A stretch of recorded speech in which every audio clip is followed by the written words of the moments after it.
मैंने सोचा आपको बधाई दे दूं। 2 नवंबर 2020 रात के 12 बजे से अडानी का हो गया एक और एयरपोर्ट। इस एयरपोर्ट का नाम है अमौसी एयरपोर्ट, लखनऊ। ये एक बात, मगर आपने उन ट्रेन्स को भी चलते हुए देखा जो ट्रेन्स अडानी की हैं। अडानी की ट्रेन्स को सक्सेसफुल बनाने के लिए हमारे प्रधानमंत्री जी क्या कर रहे हैं, आप ये भी देखिए। और ये मैं नहीं कह रही हूँ, ये कह रहे हैं रेल कर्मी। किस प्रकार से रेलें नहीं चल रही, क्यों नहीं चल रही रेलें, आपने कभी सोचा है? इतना बड़ा नेटवर्क है हमारे ट्रेन्स का, हमारे रेलवे का, और आज हमारी ट्रेन्स चल नहीं रही।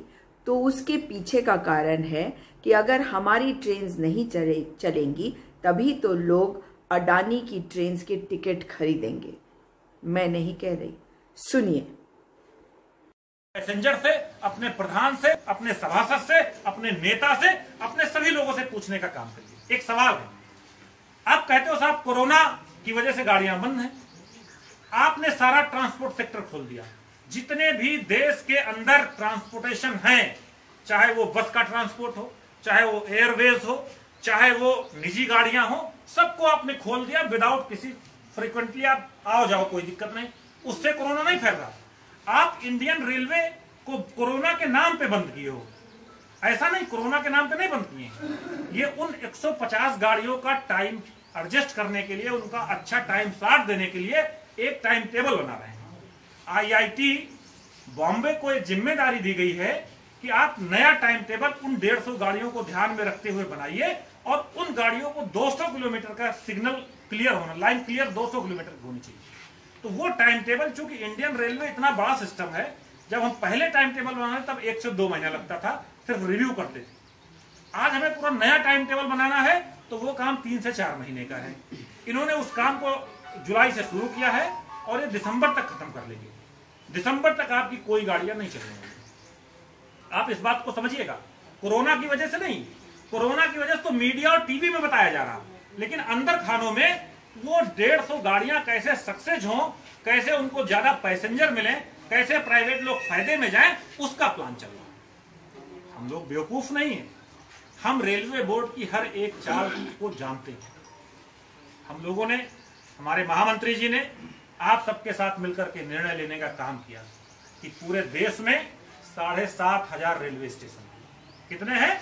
7,500 रेलवे स्टेशन है, और हर स्टेशन पे AIRF और NRMU है। कोई ऐसा स्टेशन नहीं है जहां पे AIRF या उससे एफिलिएट्स यूनियन का प्रतिनिधि ना हो, कैडर ना हो, और उसके साथ काम करने वाले हमारे रेल के साथी ना। ठीक है, हो सकता है कि हम 12,26,000 रेल कर्मचारी इस लड़ाई के लिए बहुत छोटे हैं, हमारी कोई हैसियत ना हो, लेकिन कोई बात नहीं, हम उन लोगों को भी अपने साथ जोड़ने का काम करेंगे जो अप्रत्यक्ष रूप से रेलवे के सिस्टम में जुड़े थे। हमारे डेली पैसेंजर थे, हमारे यूजर थे, हमारे वकील थे, हमारे पत्रकार थे, हमारे प्रधान थे, गांव की वो गरीब जनता थी, गांव का वो आदमी, मजदूरी करने वाला आदमी। मैंने खुद अपनी आंखों से देखा है, निगोहा, बछरावा, हरचंदपुर से इंटरसिटी से जाने वाले वो लोग जो घर से 2 रोटी बना करके, थोड़ा नमक प्याज एक पोटली में बांध करके ट्रेन के जनरल डिब्बे में बैठ करके लखनऊ जाते थे, वहां काम करते थे, और शाम को आते समय वही रोटी और प्याज खाते थे, और स्टेशन के नल का पानी पीते थे, और अपने घर में चले आते थे MST बनवा करके। हम उन लोगों को भी इस लड़ाई में शामिल करने का काम करेंगे, और वो बहुत बड़ा तबका है, सरकार की चूल्हे हिल जाएंगी, लेकिन उसके लिए हमें अगुवाई करना पड़ेगा, हमें आगे आना पड़ेगा, हमको लोगों को लीड करना पड़ेगा, हमें लोगों को बताना पड़ेगा कि ये पूरे देश के साथ कुचक्र हो रहा है, ये सिर्फ आपके साथ नहीं हो रहा, ये उन सभी देशवासियों के साथ हो रहा है जो इस विधा में जुड़े हुए। निजीकरण एक मोनोपोली है, ठेकेदारी सबसे बड़ा भ्रष्टाचार का कारण है। 10 रुपए का सामान हम 100 रुपए में ठेकेदार से खरीदते हैं। अगर वही काम हमारा विभाग करे, एक उदाहरण देता हूं आपको, एलेस्थॉन एक कंपनी है जो रेलवे कोच को बनाती है, उसका एक LHV कोचेस जिसकी कीमत 6 करोड़ रुपए है। ये सारी बातें जो मैं बोल रहा हूं ऑन रिकॉर्ड है, ऑन पेपर है, ये सब डाटा आपको मिल जाएगा जब आप चाहोगे। एलेस्थान एक कोच 6 करोड़ रुपए का देती है। हमारा कपूरथला का जो रेल कोच फैक्ट्री है वो 1 करोड़ 20 लाख में कोच बनाती है, सेम कोच, उससे अच्छी सुविधा का।